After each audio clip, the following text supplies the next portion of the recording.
Hello friends, welcome to my channel. आज हम discuss करेंगे टैक्स प्लानिंग के बारे में। जानेंगे फाइनेंशियल ईयर 2021 जो कि करंट फाइनेंशियल ईयर है, उसमें किस तरह से टैक्स प्लानिंग की जाए। काफ़ी सारे मेरे व्यूअर्स एंड मेरे सब्सक्राइबर ने मुझे मैसेज किया है कि क्या हमें डिविडेंड ऑप्शन चूज़ करना चाहिए कि हमें बायबैक ऑप्शन चूज़ करना चाहिए। जब से फाइनेंस एक्ट 2020 आया है, उसमें कुछ सर्टेन चेंजेस कर दिए गए हैं with respect to taxation of dividend. उसके बाद में से ये बहस छूट गई है कि क्या हमें डिविडेंड ऑप्शन में जाना चाहिए या हमें बायबैक का ऑप्शन चूज करना चाहिए। इस वीडियो में मैं डिस्कस करूंगा डिविडेंड ऑप्शन, बायबैक ऑप्शन, उसके ऊपर जो टैक्स लगने वाला है वो किस प्रकार से, कितना टैक्स लगेगा, section 56 subsection 2 clause 10 and section 50 CA। हर प्रकार से हम डिस्कस करेंगे क्या डिविडेंड ऑप्शन हमारे लिए बेहतरीन ऑप्शन है या बायबैक ऑप्शन हमारे लिए बेहतरीन ऑप्शन है। ये इस वीडियो को समझने के लिए आप अंत तक इस वीडियो में बने रहिए, जो आपको सारे प्रोविजन के बारे में पता चल सके कि कौन सा ऑप्शन आपके लिए बेस्ट ऑप्शन है। Let's discuss today's topic. Broad coverage में इस वीडियो में करूंगा वो डिविडेंड पे आउट के बारे में डिस्कस करेंगे, बायबैक के बारे में डिस्कस करेंगे, सेक्शन 56 सबसेक्शन 2 क्लॉज 10 जो कि रिसिपिएंट कंपनी है जिसको शेयर मिलेंगे बायबैक में, उसके ऊपर कैसे ये सेक्शन अप्लीकेबल होगा, then section 50 CA on investor. हर प्रकार से हम डिस्कस करेंगे टैक्सेबिलिटी को, समझेंगे क्या हमें बायबैक में जाने के बाद में सेक्शन 56 टू 10 हिट करेगा, सेक्शन 50 CA हिट करेगा या कोई सेक्शन हिट नहीं करेगा, और किस लॉजिक से हम ये बात कर रहे हैं। पहले समझते हैं डिविडेंड। डिविडेंड एक सिंपल तरीके से मैं बात करूं तो ये सरप्लस है जो सारी कंपनी डिक्लेयर करती है अपनी फेस वैल्यू के ऊपर। बहुत सारी कंपनी जो भी सरप्लस बचता है ड्यूरिंग द ईयर प्रॉफिट में से, उसमें से कुछ डिविडेंड डिक्लेयर करती है, जनरली डिविडेंड डिक्लेयर करती है, काफ़ी सारी कंपनी डिक्लेयर करती है। बायबैक सेकंड ऑप्शन है अपने इन्वेस्टर को रिवॉर्ड देने का। बायबैक में जो शेयर आते हैं उनके पास, कंपनी के पास, वो एक्सटिंग्विश कर देते हैं वो शेयर्स को, उसके बदले में उसका एक फिक्स प्राइस होता है जो कि सारे इन्वेस्टर को दिया जाता है जो बायबैक में शेयर देना चाहते हैं। तो बेसिक डिफरेंस दोनों में इस प्रकार है। अब ये हम डिस्कस टैक्स प्लानिंग क्यों कर रहे हैं। फाइनेंस एक्ट जो फाइनेंशियल ईयर 1920 तक डिविडेंड ऑप्शन सबसे बेहतरीन ऑप्शन गिना जाता था, क्योंकि इसमें आपको टैक्स रेट बहुत कम लगती थी compare to buyback option. But finance act 2020 में फाइनेंस मिनिस्टर ने एक चेंज कर दिया है डिविडेंड ऑप्शन में, और अभी से डिविडेंड डिस्ट्रीब्यूशन टैक्स लगना बंद हो गया है। उसके बदले उन्होंने टैक्सेबिलिटी इन्वेस्टर के हाथ में दे दी है। उसकी वजह से सारा का सारा ये डिस्कशन पॉपअप हुआ है और हम ये डिस्कस कर रहे हैं वीडियो। अगर ये फाइनेंस एक्ट 2020 में नहीं आया होता है तो हम आज ये डिस्कस नहीं करते होते कि कौन सा ऑप्शन बेनिफिशियल है, डिविडेंड और बायबैक, और उसके कॉन्सिक्वेंसेस क्या है। अब हम समझते हैं एग्जिस्टिंग प्रोविजन जो डिविडेंड का क्या है, वो किस प्रकार है। डिविडेंड जो अभी तक लगता था फाइनेंशियल ईयर 1920 तक, वो इस प्रकार था। कंपनी को डीडीटी देना पड़ता था, डिविडेंड डिस्ट्रीब्यूशन टैक्स, जो कि 20.35% होता था। एक्चुअल रेट इज 15%, बट इसको ग्रॉसअप करना पड़ता था सेक्शन 115O में। तो आपका जो टैक्स रेट होता था वो मोटा मोटी 20.35% आ जाता था। प्लस इन्वेस्टर को भी देना पड़ता था टैक्स 10% सेक्शन 15BB/BA के अंदर। बट वो सिर्फ रिस्ट्रिक्ट करता था 10 लाख के ऊपर अगर पूरे साल में डिविडेंड रिसीव करते थे तो ही ये सेक्शन अप्लीकेबल होता था। अदरवाइज जनरल डिविडेंड एग्जम्प्ट था सारे के सारे इन्वेस्टर के हाथों में, तो इन्वेस्टर को कभी भी डिविडेंड पे टैक्स देना नहीं होता था accept this new section 115BB/DA, जहाँ पे उन्होंने टैक्स पर 10% टैक्स लगा दिया था if dividend exceed 10 lakh rupees year. Otherwise simple taxation dividend के लिए था कि dividend distribution tax company payment कर दी थी इन्वेस्टर के हाथ में, वो टैक्स फ्री हो जाता था। तो आप देख सकते थे कि टैक्स रेट 20% ही लगता था। अगर मैं इसको नहीं पकड़ूँ जनरल केस में तो सिर्फ 20% डिविडेंड डिस्ट्रीब्यूशन टैक्स देके आपके हाथ में पूरी एग्जाम इनकम हो जाती थी।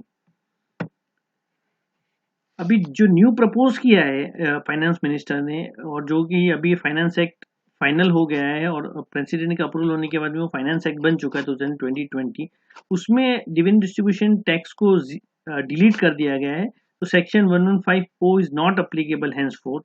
इन्वेस्टर के हाथ में जो लिमिट का प्रोविजन था 10 लाख रुपए का, वो भी डिलीट कर दिया गया है। और अब आपके हाथ में, सारे इन्वेस्टर के हाथ में एज इफ इंटरेस्ट इनकम मिलता था, उसी प्रकार डिविडेंड भी टैक्स लगेगा। आपका जो भी स्लैब होगा अकॉर्डिंगली उस स्लैब के वाइज आपको टैक्स देना पड़ेगा।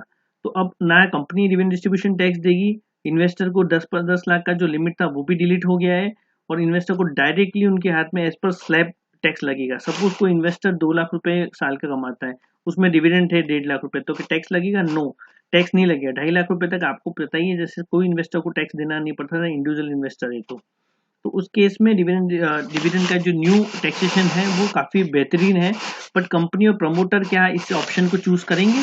क्योंकि ज़्यादातर प्रमोटर जो डिविडेंड डिक्लेयर करते हैं वो 10 लाख रुपए के ऊपर ही उनके हाथ में टैक्स लगता था, डिविडेंड आता था उनके हाथ में। बट अभी इन्होंने क्या है कि पूरा का पूरा स्लैब वाइज चलेगा, अब 10% टैक्स नहीं लगेगा, आपके जो भी स्लैब में आप फिट बैठोगे उसके हिसाब से आपको टैक्स देना होगा। अब समझते हैं बाईबैक में। बाईबैक में किसी भी प्रकार का चेंजेस नहीं है फाइनेंस एक्ट 2020 में। बाईबैक में ऑलरेडी सेक्शन 115QA था, जहां पे बाईबैक जो कंपनी करती थी उसको टैक्स पेमेंट करना पड़ता था बाईबैक अमाउंट के ऊपर 23.296%। यह आता है 20% tax plus surcharge plus cess, ऐसे मिला के 23.296% रफ आ जाता था जो कंपनी पेमेंट करती थी बाईबैक अमाउंट पे। और जो अमाउंट डिस्ट्रीब्यूट करेगी बायबैक के बाद में वो इन्वेस्टर के हाथ में एग्जेम्प्ट है। सेक्शन 1034A के तहत जो अमाउंट बायबैक में मिलेगा वो टोटली एग्जेम्प्ट है। और वो जो टैक्स भी कैलकुलेट करना है वो सरप्लस अमाउंट में कैलकुलेट होगा। सरप्लस अमाउंट मीन्स मैंने जो भी अमाउंट डिस्ट्रीब्यूट करने वाला हूँ, फॉर एग्जाम्पल मैंने कंपनी ने डिसाइड किया 100 रुपीज़ पे मुझे बायबैक करना है, और जो शेयर की फेस वैल्यू थी और कंपनी ने अलॉट किया था शेयर, वो 10 रुपीज़ का अलॉट किया था एक शेयर, तो आपको सरप्लस 90 रुपीज़ ही पकड़ा जाएगा। इवन दो आप 100 रुपये डिस्ट्रीब्यूट कर रहे हैं, but for the purpose of this calculation 90 rupees जो कि आपका डिस्ट्रीब्यूटेड सरप्लस है उसी पे ही टैक्स आपको देना होगा, कंपनी को देना होगा 23.296%। ये देने के बाद में इन्वेस्टर के हाथ में जो टैक्स लगता है जो आएगा अमाउंट वो टैक्स फ्री हो जाएगा, उनको किसी भी प्रकार का टैक्स देना नहीं होता था। तो अब एग्जिस्टिंग और अगर बायबैक में कंपेयर करूँ तो एग्जिस्टिंग में 20% टैक्स लगता था कंपनी के हाथ में, यहाँ पे 23% लग रहा है। तो एग्जिस्टिंग जो प्रोविजन था उसके हिसाब से dividend option is more viable, but अब इन्होंने चेंज कर दिया है, तो अब डिविडेंड की टैक्स रेट भी चेंज हो गई है, और बायबैक की तो tax rate as it is ही है, उसमें कोई भी चेंज नहीं हुआ। अब डिस्कस करते हैं हम बायबैक और डिविडेंड दोनों में कौन सा ऑप्शन आपके लिए बेहतरीन ऑप्शन है। डिविडेंड जो टैक्स आप भी अप्लीकेबल होगा असेसमेंट 2021 के बाद, वो इस प्रकार होगा। जनरल कॉर्पोरेट इन्वेस्टर है या तो इंडिविजुअल इन्वेस्टर है जो कि HNI कैटेगरी में, उन इन्वेस्टर की भी बात करूंगा। जनरलाइज और छोटे मीडियम इन्वेस्टर है जो कि रिटेल इन्वेस्टर है, उनको बहुत बड़ा इंपैक्ट नहीं पड़ेगा, बट ज़्यादातर कंपनी के प्रमोटर ही डिक्लेयर करते हैं कितना डिविडेंड देना है, कितना परसेंट डिविडेंड देना है या बायबैक देना है। तो ये कंपनी और उसके प्रमोटर के लिए बहुत ही क्रूशियल समझना जरूरी है कि उनको किस प्रकार डिविडेंड ऑप्शन में जाना है कि बायबैक ऑप्शन में जाना है।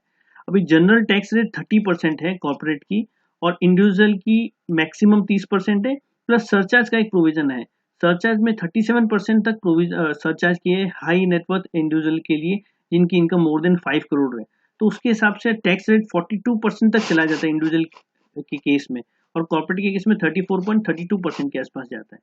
तो टैक्स रेट मोर और मोर बिटवीन 34 to 42% है। तो अगर आप डिविडेंड डिक्लेयर करते हैं और HNI के पास डिविडेंड रहता है जिसकी काफ़ी बड़ी इनकम है, तो उसको 42% तक टैक्स देना पड़ सकता है। बट बायबैक के केस में 23.296% ही टैक्स लगेगा जो कि कंपनी देगी, और इन्वेस्टर के हाथ में टैक्स कुछ भी नहीं लगेगा, टोटल टैक्स फ्री अमाउंट आ जाएगा इन्वेस्टर के हाथ में।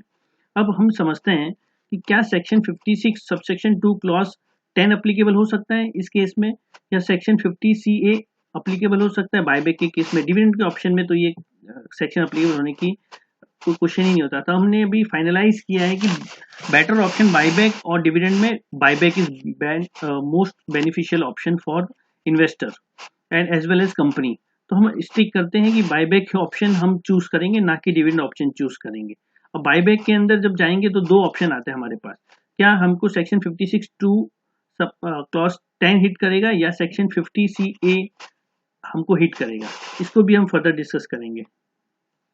सेक्शन 56(2) क्लॉज 10 कहता है कि अगर आपने कोई प्रॉपर्टी एक्वायर की है, मैं एग्जैक्ट रीडिंग करता हूँ सेक्शन की, where any person receive in any previous year any property without consideration or for inadequate consideration, the difference amount between fair market value of such property in excess of ₹50,000 taxable in the hand of the recipient.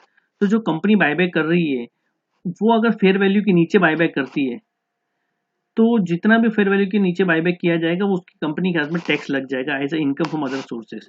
तो क्या section 56 to 10 applicable है इस case में या नहीं है?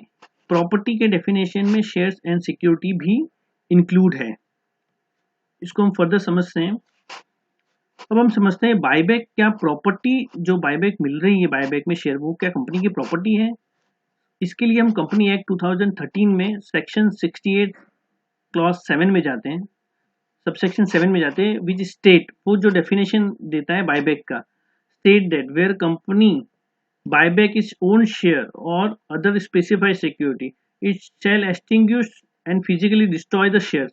यहाँ पे कहता है जो शेयर आपको मिलेगा आपको डिस्ट्रॉय करना है शेयर। तो आपको प्रॉपर्टी रिसीव्ड ही नहीं हुई। सेक्शन 56 सबसेक्शन 2 क्लॉज 10 कहता है कि आपको रिसीव्ड होनी चाहिए प्रॉपर्टी, जिसे आप देख सकते हैं डेफिनेशन में लिखा हुआ है, where any person in any previous year received any property. तो प्रॉपर्टी रिसीव्ड ही नहीं हुई यहाँ पे, क्योंकि आपके पास जो शेयर मिलेंगे आपको डिस्ट्रॉय करने, तो आपके पास प्रॉपर्टी रिसीव नहीं हुई। इस केस में आपको सेक्शन 56 सबसेक्शन 2 क्लॉज 10 अप्लीकेबल नहीं होगा मेरी अंडरस्टैंडिंग के हिसाब से। एक आईटीटी का जजमेंट भी है जो मैंने नीचे दिखाया हुआ है, कोट किया हुआ है। ये section 56 subsection 2 clause 7A related था, बट मोर ये सेक्शन 56(10) में भी अप्लीकेबल हो जाएगा। ये केस है बोरा फाइनेंशियल सर्विस प्राइवेट लिमिटेड का, मैंने साइटेशन भी दिया हुआ है। इस केस में कहा है कि बायबैक जो शेयर होता है वो कवर नहीं है सेक्शन 56 सबसेक्शन 2 क्लॉज 7A में, क्योंकि प्रॉपर्टी रिसीव्ड नहीं होती। सेम लॉजिक इन्होंने यहाँ पे भी दिया है, तो उसी लॉजिक से मैं बात कर रहा हूँ। सेक्शन 56 टू 10 के अंदर बायबैक ऑप्शन कवर नहीं होगा, आपको और कंपनी को टैक्स नहीं लगेगा।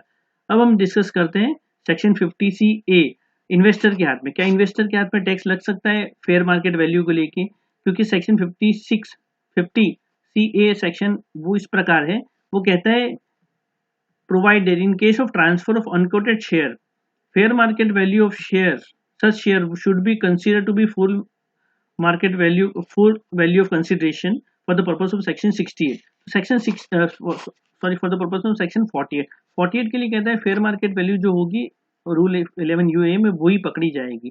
तो क्या सेक्शन 50CA में हमको टैक्स लगेगा एज ए इन्वेस्टर को? बट यहाँ पे भी एक ऑप्शन बहुत अच्छा हमारे पास सेक्शन है, सेक्शन 15115 QA, जो ये कहता है कि टैक्स देना होगा बायबैक के ऊपर, जो भी टैक्स देना होगा कंपनी देगी। कंपनी टैक्स डिडक्ट करने के बाद भरने के बाद में जो भी अमाउंट डिस्ट्रीब्यूट करेगी वो अमाउंट इन्वेस्टर के हाथ में टैक्स फ्री होगा सेक्शन 1034A के अंदर। तो आपको जब जो अमाउंट मिल रहा है वो टैक्स फ्री अमाउंट है, तो फेयर मार्केट वैल्यू को कैलकुलेट करने का इसमें ज़रूरत ही नहीं होता। इन दिस केस आपको फेयर मार्केट वैल्यू आपको कैलकुलेट ही नहीं करना है, क्योंकि कंपनी खुद अपने हाथ से अपनी जेब से पैसा भरेगी, जो भी टैक्स देना होगा अपनी जेब से टैक्स भरेगी और आपको बायबैक में शेयर दे देगी। शेयर के बदले आपको पैसा मिलेगा और जो पैसा मिलेगा वो टैक्स फ्री होगा। तो मेरी अंडरस्टैंडिंग के हिसाब से सेक्शन 50CA भी अप्लीकेबल इन्वेस्टर के हाथ में नहीं होगा, क्योंकि जो भी इन्वेस्टर के पास पैसा मिलेगा वो टैक्स फ्री पैसा होगा, उस पर टैक्स नहीं लगेगा। सेक्शन स्पेसिफिकली कहता है कि आपको टैक्स देने की जरूरत नहीं, वो अमाउंट इनकम आपकी एग्जेम्प्ट है। जब आपकी इनकम ही एग्जेम्प्ट है तो फेयर मार्केट वैल्यू कैलकुलेट करने का क्वेश्चन ही नहीं आता।